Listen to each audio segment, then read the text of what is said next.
I'm pleased to welcome Belva Davis, Deborah Santana, and Farai Chideya here tonight to celebrate Miss Davis's memoir, Never in My Wildest Dreams, A Black Woman's Life in Journalism. Belva was the first black female TV journalist in the San Francisco Bay Area, on the West Coast actually. And her bravery and her devotion to truth and what she's done for journalism, especially in the Bay Area, is very phenomenal. So Lewis has now, to cover this convention, one man going into territory that was unfriendly, and he asked for a volunteer, and I raised my hand. So I accompanied him to the Cow Palace, which was an appropriate place for that conference. And we were there. The only way we could get there, because they were not credentialing black people, period. We found a spot way at the rafters, and we hid out up there, hoping no one would see us, because we had all this recording equipment. We had one day in grace that we were there without incident. But the next night, former President Dwight Eisenhower, who was expected to be the peacemaker of the night and to calm things down, had this wonderfully written speech, but somewhere along the line, he ad-libbed in lines that were close to races. Soon afterwards, we heard someone yell out the big N-word. What are you doing up there anyway? Well, we were high up at the top, and we had to make our way down. So Lewis said, well, we will leave here with dignity. So we went very slowly, wrapping our cords and putting our gear together. And by now, the longer we stayed, the more angry people became, the harsher the words, and the bigger pieces of trash that came our way. But anyway, we got ourselves together and we started down. We were halfway, almost to the bottom, when I guess anger took over, and then cans and bottles started to be thrown. The first bottle that came near me and I heard crash actually did really frighten me. And so I understand, Lewis told me that my lips were quivering. And that was why he whispered under his breath, and with little emotion, if you cry, I will break your legs. And I couldn't believe I was hearing that, but I was. And that's what he said. And it somehow seemed funny to me, and that changed my whole mood. And we got out of there safely. Driving home, I said to myself, here I've been harassed tonight. I have no power, no way to fight back. But those guys in that booth, and the ones with the microphone, they had weapons. They could tell the world what was going on there. They could give their eyewitness to evil as it was being born on that convention floor. And I said, I want to be one of those guys. I want to have some of that power. To me, this was part of freeing us from images that had nothing to do with our real value in our real life.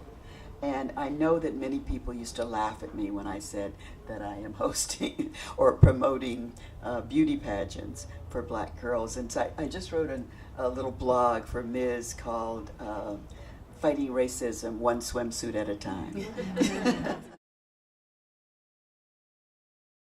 Following my photographer and other reporters, I attempted to pass through the line, which the press card I held high entitled me to do. At that moment, the deputies, whom the students nicknamed the Blue Meanies, after the fun-sucking characters in the Beatles film Yellow Submarine, apparently decided it was time to give me my comeuppance. One reached out, grabbed my shoulders, and began to spin me like a top down his entire road of buddies. Each took their turn twirling me. The buildings, the laughing students, the smirking cops, everything and everyone whizzed into and out of my line of sight in a blur. My stomach lurched.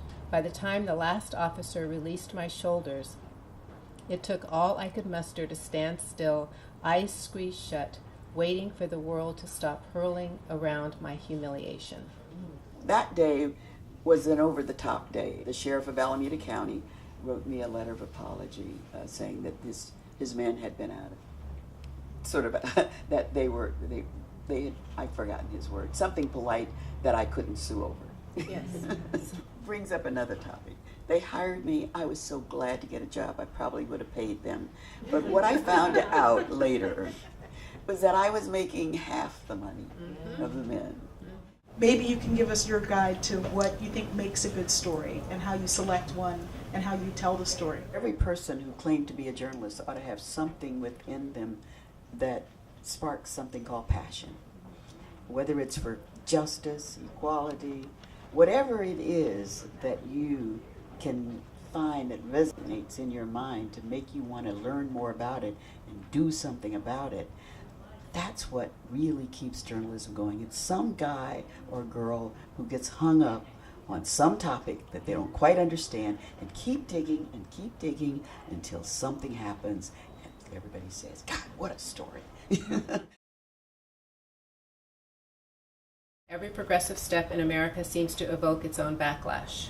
Just as Brown versus Board of Education and passage of the Civil Rights Act helped spawn the reactionary rhetoric of the Goldwaterites, so too will Obama's election trigger angry Tea Party protesters branding him un-American and clamoring to take their country back. Yet I choose to remain hopeful. Over the years I've followed my mantra, a note I wrote to myself years ago. It applies to the fate of Belva Jean Melton Davis Moore from Hardscrabble, Louisiana, and to the Obamas and Oprahs and Christophers of the world, and to all who follow the arc of history as it bends towards justice. It begins like this: don't be afraid of the space between your dreams and reality. That's been my savior.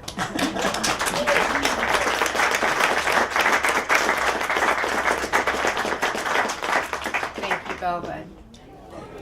Okay. All right. Oh, thank you. And this is Olivia. Thank you so very much. much. Thank You're you. just beautiful and amazing. Oh.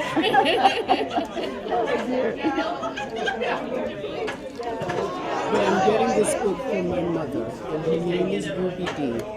And I bring this. I want to give this to Tell your mother that. Tell her I wish her the best, and I really hope she takes time to read this. Yeah, I hope She so. will, and we can share Melon's stories because he really was something. I really want to know other people who know him.